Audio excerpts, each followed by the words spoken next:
Hello, speakers and leaders. Today we're talking about how do you answer the question, what do you do? Actually, the original title of this was How to Speak About Yourself and Your Work Without Feeling Like a Jackass. And I decided to swap it around because of the SEO, but I wanted to mention it now because it's what we're talking about today and it's very important. Even I myself, and sometimes people ask me, what do I do? I have no idea how to answer, even as a public speaking coach myself. Today we have the amazing Terri Trespicio with us. She is an award-winning writer, speaker, and brand advisor. Her TEDx talk, Stop Searching for Your Passion. Did you see it yet? If not, go and watch her TED Talk after this video. Has more than 7 million views, and Hubspot named Terri one of the top 18 female speakers who are killing it. A former magazine editor and radio host at Martha Stewart. She has appeared on the Today Show, Dr. Oz, The Early Show, The Anderson Cooper Show, as well as Oprah Magazine, Marie Claire, and Business Insider. As an in-demand speaker and stand-up comic, Terri leads programs online and everywhere else to help experts, writers, and speakers and other professionals tap into their creative brilliance. Her forthcoming book, which is tentatively titled Unfollow Your Passion, will be published in spring 2022 by Atria Books and Simon & Schuster. She lives in Manhattan currently. Terri, I'm so super glad to have you. Thank you. Welcome. I'm so thrilled to be back. Thanks, Kit. Yeah. So Terri, the title, the original title was how do you speak about yourself and your work without feeling like a jackass? Do you feel like most people feel like an ass when they talk about themselves? Listen, it's tough. And we have all had that moment at a networking breakfast, on a Zoom call, when all of a sudden, it's like, well, let's go around and introduce ourselves. And you're like, everyone chokes. Everyone starts spinning through their bio and no one is listening. And this is why I really when I lead my workshops and trainings, we don't go around because it stresses everyone out and it doesn't actually do a good job of really capturing who we are because we're all a little bit self-conscious when we talk about it, including me. And I talk about what I do more than I do it. That's just how our work is, right, Kit? I mean, as consultants, we have to talk about what we do more often. And even we get stuck and it's okay, really. But people get panicky. When they're saying that every single time, people when they ask me, I'm like, what should I talk about too? But So where should we start? This is it's a big topic, but yes, where should we start? Where should one? Well, here's where we start. Here's how we break this down. I think. I mean, this is what I've been actually, Kit. The reason this came up as a topic, why I started to think more and more about it, is because I was talking with a woman in a workshop I was leading, and she said that someone in a very casual encounter, like a new friend, a new colleague, said, "So tell me a little more about what you do." And she started to exhibit all the signs of a full-blown panic attack. She started to get short breath, kind of clammy and panicky. Now, why is that? She's very good at what she does. It has nothing to do with it because here's the thing. Doing what you do, doing it well, is worlds away from talking about it. Talking about it puts us way up in our heads. And I think, and you tell me if you agree, that the reason we panic when someone asks us or we stumble is because a few things. One is we're afraid that we don't have a perfect answer, that someone will judge us or assume something about us. So if someone's a lawyer and says, "I'm a lawyer," what if they hate lawyers? We don't like having that label, right? And what if you hate what you do? The last thing you want to do is talk about it. So I think it would be helpful for us to unpack some of that. But the very first thing I think is to think about the point of the conversation. Sometimes you're in a social situation, a professional situation, and sometimes you're a speaker and you're on stage. And so when you're a speaker and on stage, that's different than when you're in a social situation. So, Kit, why don't we start with let's start with the social part, because that's the time when people are literally asking you. And then we'll make sure we hit on the speaking, since you and I both work with speakers all the time. And there's ways of going about that. Does that work? Oh yeah, that works perfectly. I have so many questions for you already. Why don't you start? What about you? Let's start with the conversation part. Okay. When you're meeting someone, Yeah. Can you tell me if you remember, do you remember the person who told you and answered the question, what do you do the best? Have you ever had any experience where someone really like wowed you? Oh, I'm sure. I'm sure. And in fact, the people who tend to wow me are the ones who say it in the most normal way. I have been around people who have a perfect tagline where they'll say, "Oh, I do this and this." It's kind of zippy and sassy and markety. And they say it. And here's the problem with that is when they say their sassy, zippy, sassy tagline, I just go, cool. There's nothing to say to that. That's why I don't recommend speaking in taglines. Keep a tagline on your website. You can say it on your business card, fine. But when you're talking to a human, if I'm with Kit and I've just met Kit at a party and I'm saying, "Hey, so tell me what you do," what I'm after here is conversation. I didn't ask to be pitched. And that's the difference is A, we don't like to be pitched actually, and Yeah. pitching can feel uncomfortable. Now, when you're pitching the people on Shark Tank, then you're going to pitch. But if Kid and I are hanging out at a party, we don't need to pitch. If he like, can we just do this in real time, Kit? Let me ask you now. And knowing that you and I've met before, and just pretend I forgot what you do. I know what you do. But so can remind me, what are you up to? Like, because people might say, what are you up to these days? What are you doing lately? Are you working? Sometimes people ask it in weird ways. What does your gut want to say? You tell me. My What do you God. tend to want to say? To be honest, because I'm more comfortable now, I usually start with the personal side, and then I go into the Okay. personal. So what would you say? Let me hear what that's like. I would say, hey, I'm still having troubles getting my cats to be in one room together. I call the cat You make it right whisperer, to the personal. and I'm trying I to get them love together. They can't get together. So that's what I'm doing for the next few years. So usually I would start off with that. I mean, personally, I Well, it's hit that. funny because it's disarming. It's charming and disarming. If someone says, "Oh, that's so great," then I go, "Well, if I did ask you what you actually do and you're like, and we're having a funny conversation, maybe we're off that topic now. But let's just say, no, really. Let's say I am now pressing you on it. What do you do? Do you Yeah. host a thing? Someone told me, someone over at the bar said you hosted a show. What do you do? Yeah. So again, what I usually say is, the fun way to say what I do is one, I help people not pee their pants when they speak on stage, and I help people go from boring to engaging. What about you? That's So, wonderful. That's fantastic. I love that because she just said, I keep people from peeing their pants and go say, because there is the heart of it. It is terrifying for a lot of people, most people, I'd say, to get up on stage. Kit, you nailed it.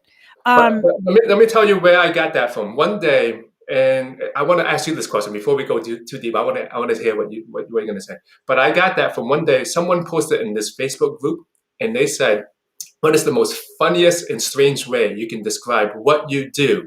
I love that. And everyone was just posting the funniest, silliest things. And Yeah, but I love probably it. the best. Probably that's where they got their best stuff. Yeah. And that's how you got yours. Oh yeah, exactly. Well, but Terry, I want to ask you what goes through your mind. I would love to hear your answer too. Like if people were to come up and Okay. ask you, So okay, I've yeah, been on. hey, what do you do? Yeah. Hi, nice to meet you. Yes. So what do you do? Well, here's the kind of thing I tend to do is I will make sure if I can, I will ask them first because and my friend Elise Bennon, who is a genius, she runs Marketing Mentor. She says she'll do the same thing. She'll go, you know what? I do a lot of things. Why don't you tell me what you do so I can make sure it's relevant to you? You can do that. Say you do. A lot of people do more than one thing these days. So it's okay to do that. I tend to want to hear what someone does so I can say, like, say someone says to me, oh, I'm a software engineer. Now, I don't work in software. I'm not an engineer. You might go, oh, and then I just throw out there what I do. I'm a brand consultant. Now it's the end of the conversation. What I would say is, let's just say you go, well, I'm a software engineer. I'd say, and this is true, oh my gosh, fascinating. Actually, I've just been working with a group of software engineers to help prep them for a big event that they're speaking at, which is true, but I wouldn't have known that if I didn't write. So I like to listen and make that, it's not a pitch, but make the description of what I do different every time. If you talk about it a little bit different every time, you might go, well, I don't have my pitch down. Who cares? The idea is to make it unique to that person. You know why? Because then that person feels special because you're explaining it for them. We don't like pitches because we don't like being spammed on email or in person. But when someone has a conversation with me and I want to talk about something that's exciting, like a few months from now when my book is coming out, we'll say, what do you do? Be like, well, I'll tell you, I'm about to be a first-time author. That's something I do.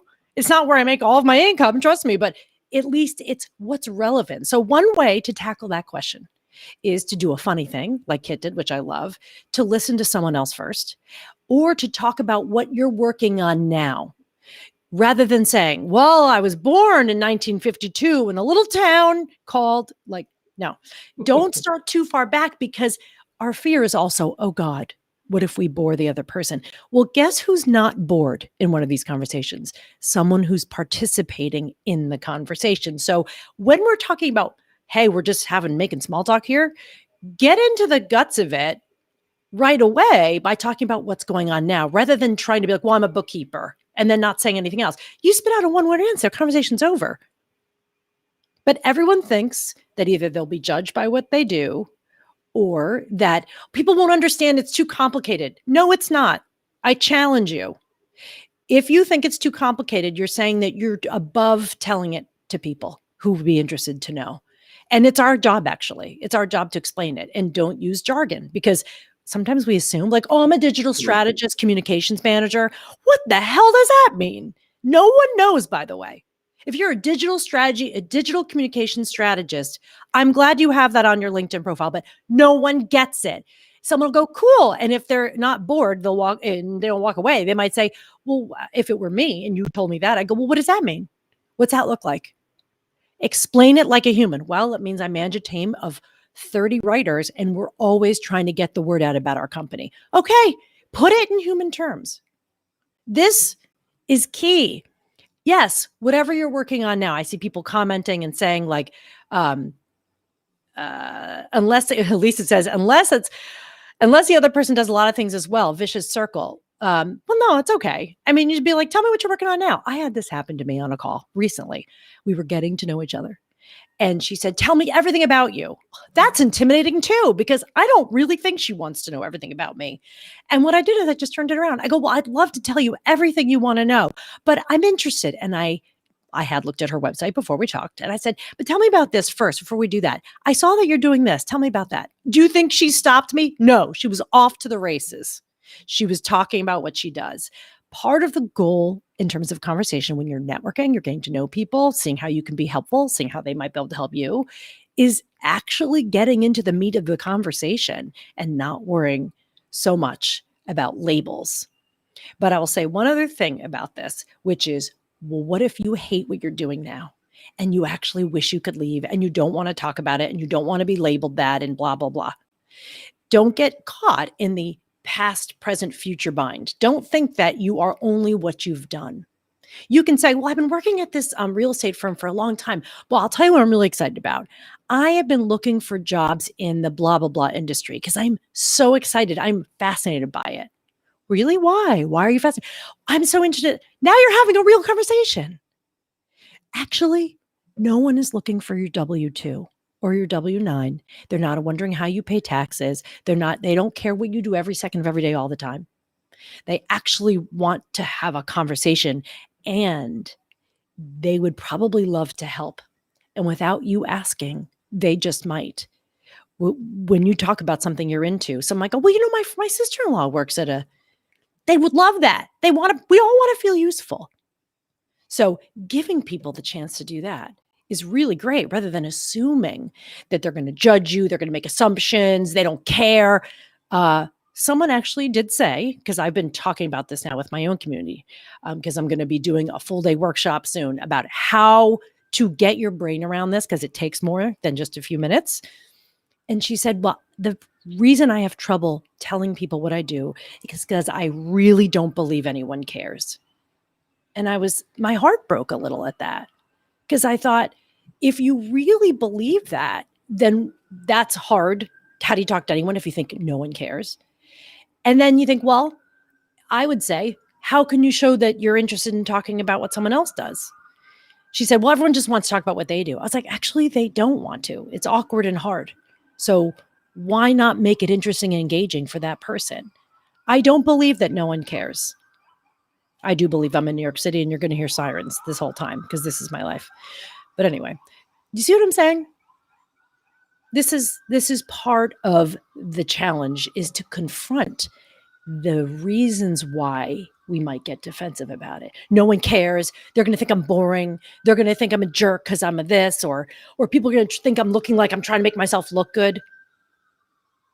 That's all filed under jackass. We're all sort of a little bit afraid of looking like a jackass, but you won't if you engage in part of a relevant conversation that someone else can participate in. No one's asking you to do a monologue on your job. So take some of the pressure off. I would say I probably wouldn't go, I do this thing and here's why I hate it, because it's just bad vibes. Like, oh, I hate everything. I would focus on a challenge you're having now, a problem you're having now, maybe that you're looking for ideas about, something that turns it into a real conversation. Another thing, by the way, Kit, that people panic about is when they do something and they love it and they want to talk about it, but they don't make all of their living from it. You mentioned comedy. Trust that I do not make I don't pay my rent on comedy. I don't know who pays their rent on comedy. I do it in a kind of amateur fashion. I've done it for a few years. I love to practice at it. It's a skill that I think is incredibly relevant as a speaker. And I highly recommend learning stand-up as a skill, even if you don't want to be a stand-up comic. But if I had a show coming up, I would absolutely talk about that. It doesn't matter that I don't make my living as like, if you're like, oh, I'm writing these blogs and I'm loving it, but it's not like I make my living. Again, no one asked for your W-2. No one's looking for that. Oh man, this is great. Terri, you talked about, early on, like getting into the meat of the conversation. What are your thoughts about then small talk? Well, how do you define small talk? Because I've heard it talked about a few different ways, but what do you think of as small talk? Small talk, I believe, is for me, after you say hellos, how are you? It's that little, let's say 2 to 3 minutes before you get to the meat of the conversation. I think you mean talking about weather or talking about the party itself or talking about because anything that's small is just the beginning of the thread. Like if someone said, oh my gosh, this wine is very good. Oh, do you like wine? Yeah. And I would say I actually during the pandemic joined a wine subscription service so that I could get a box of wine to my house every month. Oh my God, I love it. And now we're off to the races. So I don't like to stay in the shallow end too long because there's not a lot of meaning there. I say the quicker, I don't stay there. I get right into the meat of, I don't care, whatever discussion. I'm not here to pull apart your LinkedIn profile if we're meeting and talking in person. But I do want to know about you because I think it makes for a more meaningful conversation. No one's going to walk away from a conversation with me going, well, she does this and does this. They're not going to remember, or no, I don't know. She does something with speaking or writing or branding or something, but I just really liked talking to her. That's what they're going to remember. Do you want this to be your first conversation with someone or your last? And the goal of any kind of talking with people is to figure out if you ever want to talk to them again. Right? Well, this is interesting, Terri. But you're saying get into, let's say, the meat of the conversation. How would you kind of define that or feel like we are in it? I want to get into it where I want to feel like we're talking about something that we can both get lost in. Like I see Julie Brown is on the call. She's a fantastic speaker and a master networker. She knows that you get into what matters to the other person because now you're really talking about something they'll remember. So yeah, small talk can turn into it, but there's no point in staying in the small talk. I won't let it happen because I get bored by that. I want to get right into it. So I will ask them questions about themselves, or I'll share a story and be like, oh, this happened to me. Did it ever happen to you?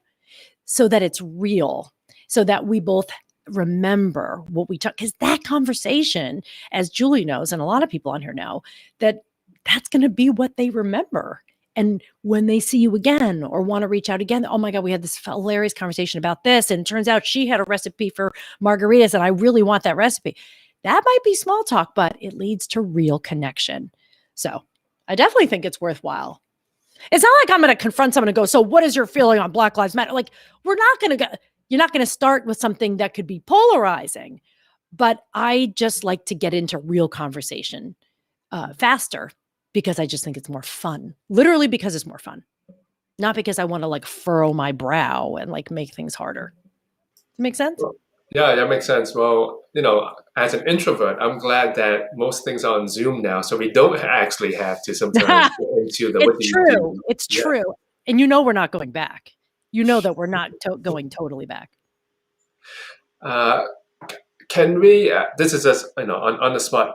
Since we have people watching live or even watching the replay of this, do you think, Terry, we can ask people that question? What do you do? And they type into the chat, and then you can help them make it better. Well, I can How does it try. go? I mean, it's hard, right, when you're typing it, but why don't some people just try us, put in there? And here's my rule of thumb when you're talking about what you do. It's the 3 C's that I try to avoid at all costs. Cute, clever, or cool. I don't put much stock in those things. I don't try to be cute and I don't try to be clever. Something about clever, when you're trying to tell someone something clever, it's one thing to share a joke, but something about cool and clever tends to distance the person you're talking to from you and show off that, like, I do this cool thing. Like, I don't need that. Like that, if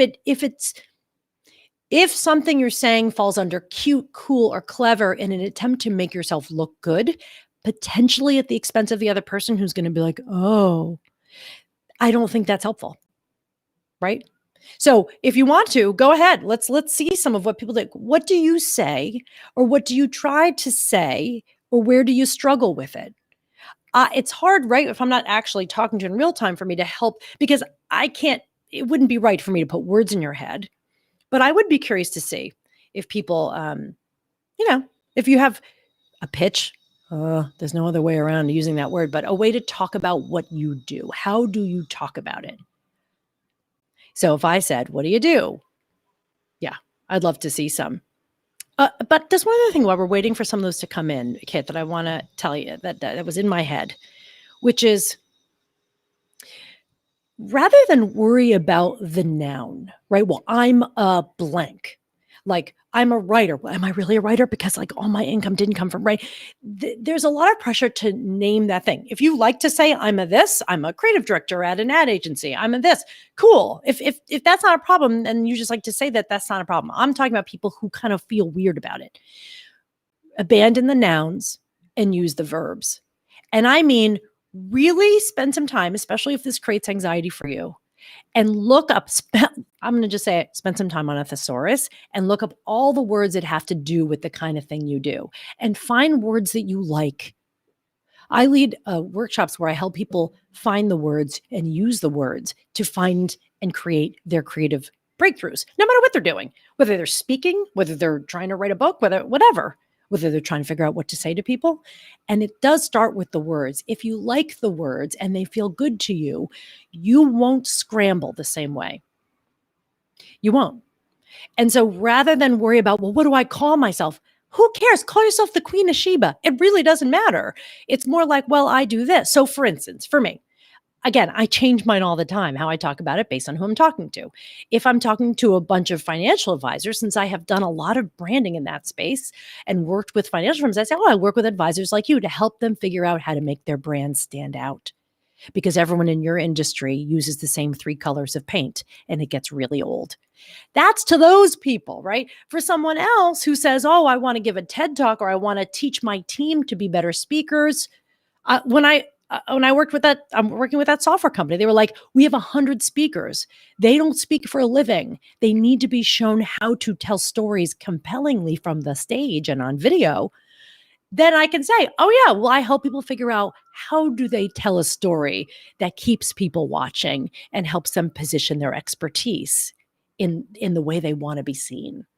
So the truth is, there is no one right way for you to do it. And I want to free you from the tyranny of taglines. I want to free you from this idea that there's only one way to say it and that you could say it different every time. The point is, does it land for the person you're talking to? And Terry, the great thing about you is every single time I talk to you, or even when you answer that question, I feel like you enjoy telling us, or when you flip it back to the audience, that you're enjoying the conversation I love it. as well. I think of speaking, since Kit, you're a speaker consultant. I think of speaking as no different than a conversation. It's just that if you're the speaker and you're on stage or you're on Zoom and you have a mic in front of you, then you're having a conversation. It's just that the other side isn't talking. Now, you and I are talking, but the audience, I can't hear them directly. And if I'm on stage, I would like to get through the material and maybe not be talking with 5,000 people in the room, of course. But if we look at it as speakers, now let's put our speaker hats on, because I know a lot of people here are speakers or want to be doing more speaking. And if you have a book coming out, I see a lot of authors here, you're also going to be doing some speaking, maybe against your own will, but it is one of the most powerful ways to move books. You're not giving a talk. Forget giving talks. I'm out here giving a talk. I'm going to give my talk. No one wants you to give your talk. I want you to tell me what it is I need to know right now. And why do I need to know it? That is it. And so I'm going to add this in with regard to talking about yourself when you're giving a talk. I'm going to challenge you to do this, because I think that if no one ever did this again, it would be too soon. You can now stop introducing yourself at the beginning of your talk. Yes, stop. You know why? Because no one's listening in the beginning. If you go, well, before I start, I'd love to tell you a little bit about myself. Guess what I'm doing? Let me know when he's done talking about himself so I can. Is he done yet? No, he's still talking about where he went to grad school. Don't care. This is not, I know it feels polite. Oh, I'm on stage. Thank you for having me. Let me please introduce myself. No. Probably if you're speaking somewhere, someone already introduced you. It's enough. Get right into the meat of the discussion. Remember what I said? I don't do a lot of small talk. Get right into it. Start giving your talk. Start getting into the meat of the material. Then do a contextual introduction, which means that when you get to the point where people are going, whoa, that's a great. Well, the reason I do that, the reason I can show you that today is because for years I've been doing blah, blah, blah. Now I care. Now I give a you know what, because you started in with what matters to me, your audience. Now I'm listening. Okay. Oh, and who are you again? Now, 5 minutes in, whatever, however many minutes in. What did you say your name was again? That moment. That is when. So you'll never see me giving a talk where I start with talking about myself. I don't. I get right into it. Oh, great. Oh, Deb Seymour. Hello, Deb. Working with teams, looking to engage your people differently. Yeah. Everyone needs That's great, Terry. Sometimes I hope that doesn't go against your advice. No, like this. Well, we can. That's a whole nother topic. We can get into another day. But earlier we asked people to type into the chat who's watching live or even the replay of this. Yes. What did you do and answer? So let's bring up Let's do it. some of these people. So we have, let's say, Lisa. Lisa is saying, I help people connect with their creativity and develop interesting collaborative programs using play, writing, and improv. That sounds so fun. I love that. Look at what's working in that. I help people connect with their creativity. Who doesn't want that? And I know how she's doing it. She's using play and writing and improv. For the creative and artistic minded, of course, that's going to appeal, right? They're going to want that. So I understand what she's doing there. I think that that's great. Look at Mag. Oh, sorry. Do you have a queued up? Yeah, tell me what you're going to bring up. Maggie, I work for the utilities and innovation. I find ways to get cleaner electricity to you. Brilliant! Because it connected to me, the listener. Oh, really? How? What does that work? What does that look like, Maggie? And Maggie will tell you. How did you study to do that? When they ask you for more, well, I got a degree in this. I got my PhD in physical engineering or I did these things. Now they want to know more. I love that one. Let's go to Laura. Can we look at Laura Cass's? Yeah, I love that one for Maggie because you used the word you in there. I do. I work with Maggie, and now she's in my programs now. I love Maggie. Laura, you said, right? Yep. All right. I hand make custom eco-friendly jewelry to make women feel great and empowered with unique and rare materials. Well, here's an opportunity, because what I love about it is we have custom eco-friendly and we have Women, there's a few asks here, right? She's saying, here's the custom eco-friendly. So custom is boutique. That's high level, which means she does it for you. She doesn't just make 50 of them and sell them. Eco-friendly speaks to sustainability. Make women feel great and empowered is a different thing, which is why someone would buy jewelry, because they want to feel beautiful, right? And then unique and rare materials. So here's where I go, okay, this is where I would want to narrow in and go, let's think about who the audience is. If you're talking with a group of women, you compliment them on their jewelry. That's beautiful. You know, I'm in the jewelry business. Really? What do you do? Oh, well, I create custom eco-friendly jewelry. Stop there, because they can say, what's eco-friendly jewelry mean? Do you make it out of old soda bottles? No. Actually, what we do is conversation.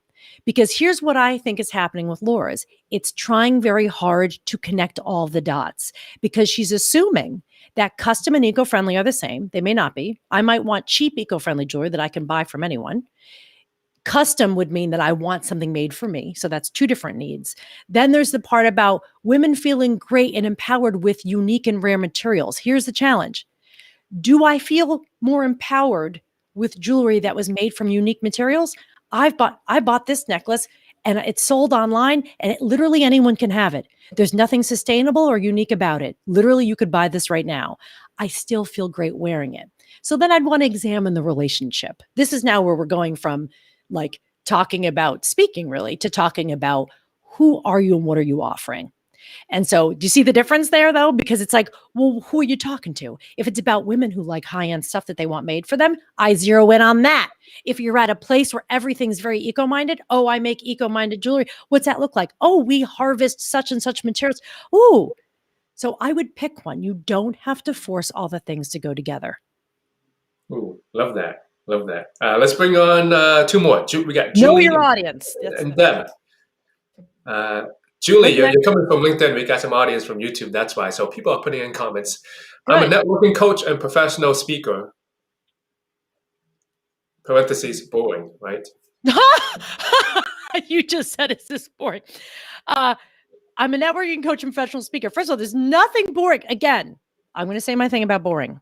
There's no such thing as a boring topic, and there's no such thing as an interesting one. There's only what you do to make it relevant to someone else. Because if you assume it's boring, then you might be bored with it. If you assume it's interesting, you might not do the work. So in fact, that's Julie. Julie is purposely being sort of blunt about it. Julie's very nuanced and knows her business very well. Networking coach and professional speaker. She could say, of course, well, I make a lot of my living speaking. And people are going to go, what do you speak about? So I like a lot of my living speaking. And I go around and I talk to people and organizations to help them leverage their networks to grow the careers they want. Now, I'm not saying Julie has to use that, but if someone were talking to me about it and they said, what could I say? Get to the benefit of it.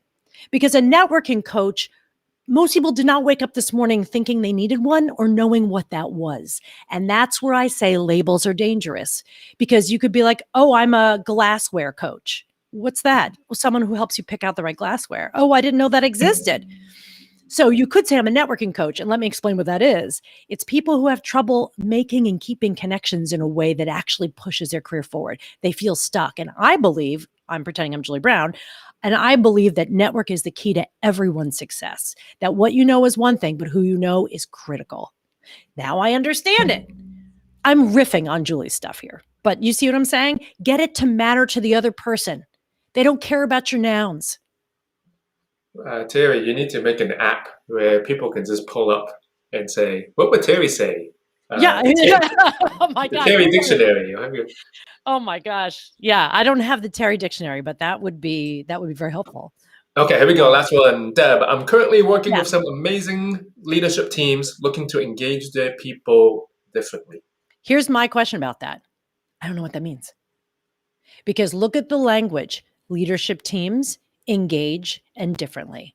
I don't know what those things mean. Even if I were with Deb in a room, I'd say, what do you mean? What kind of companies? Well, I'm working with Microsoft right now. And what do you mean engage their people? What do you mean their people? Their team members, their employees, their managers, their C-level executives, their customers, their clients. I would say I would want that brought down a level. Think like if you were explaining it to an alien, and speak like as if you had no use of any industry terms. So I might, and I don't know what the answer is there, Deb, and so I'm going to just make one up. I'm working with corporate teams right now who are trying desperately to keep their employees engaged and feeling good, especially after the pandemic. People are working from home and there's been a lot of, so I'm helping people like build resilience in their team. Or it might be, I'm working with leadership teams who are trying to get the attention of their clients in the health and wellness space, which is very crowded. So they're trying to come up with, because I don't know if this is leadership training, brand messaging. Bring it down the ladder of abstraction into human terms. If I can't picture what your job is, I have no idea what it is. You tell me you're a dentist, I know what that is because I've been to one. But with everything else, these like with knowledge workers and people in offices, no one knows what the hell you mean. Even if you say you're a marketing manager, what does that mean for you? I'm always going to push someone to explain it to me, but you shouldn't need me there pushing you. Unpack it for them. When you said that last one, I like how you put in basically the challenge that they are solving. That helped it, made it so much more clear. What's the challenge? Yeah. Because people either say, I feel stupid saying it, or they'll feel stupid. Oh, we have another one. Okay, last one. I'm a web developer and public speaker trying to make impact via helping people. Okay, I'm going to say this real quick. Everyone's trying to help someone. I love it. Unless you're a serial killer, you're probably trying to help someone. And so we know that. And we also be careful of terms like make an impact. What does that mean? Digging more wells in Africa, raising money, having people look better at work? It could mean anything. And also a web developer and public speaker, you can say like, I'm a public speaker or I speak about my area of expertise. I develop websites for all different kinds of companies. Even if you're using all different kinds of industries, doesn't matter. What is the thing you're trying to do? I try to help people make websites that actually are functional and beautiful and make sense to the customer. Thank you. How many websites have we been on where you can't figure it the hell out? But get specific.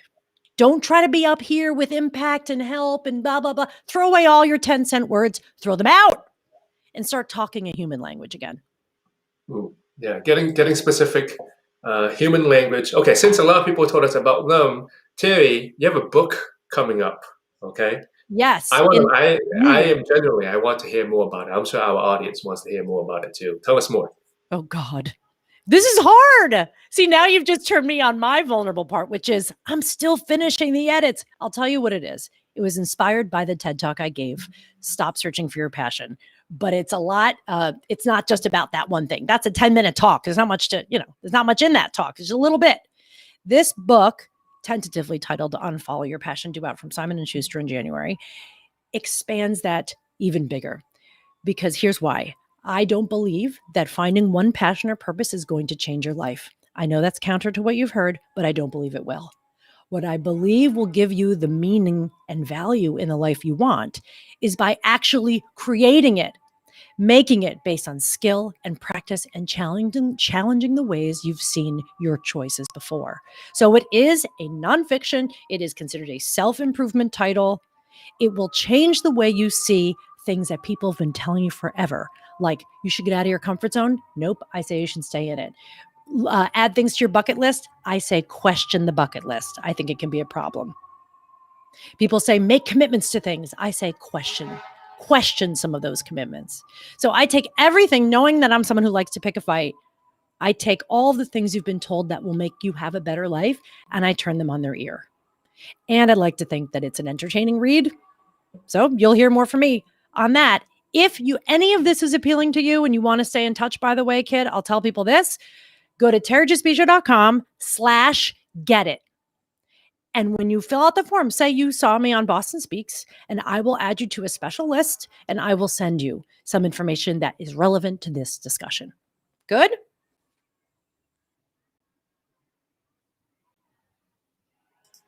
I'm going to say, Terri is very persuasive. I feel like if someone is saying, hey, have some French fries, you should put some ketchup on it. And Terri is going to say, no ketchup. You need mustard. Put some mustard on your ketchup. I say mayonnaise, Chipotle mayonnaise. Hey, mayonnaise is good. Mayonnaise is great on French fries. Okay, yeah.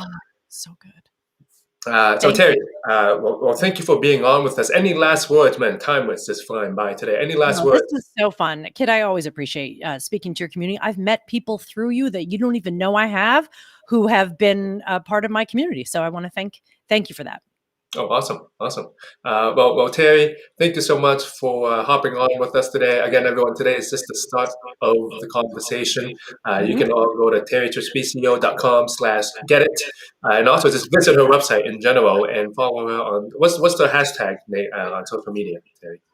Oh God. I don't know that I have a hashtag. What do you mean? Do you have a hashtag? Not hashtag. I No, mean I don't the have my own hashtag. Elizabeth's asking me. It's just my name. So territrespicio.com/get it. That's how you can get it. That's it. And but, Google knows how to spell my name. If you mess it up, it knows. so Terry, thank you once again for hopping on with us, and everyone watching live for the replay of this. Thank you for tuning in.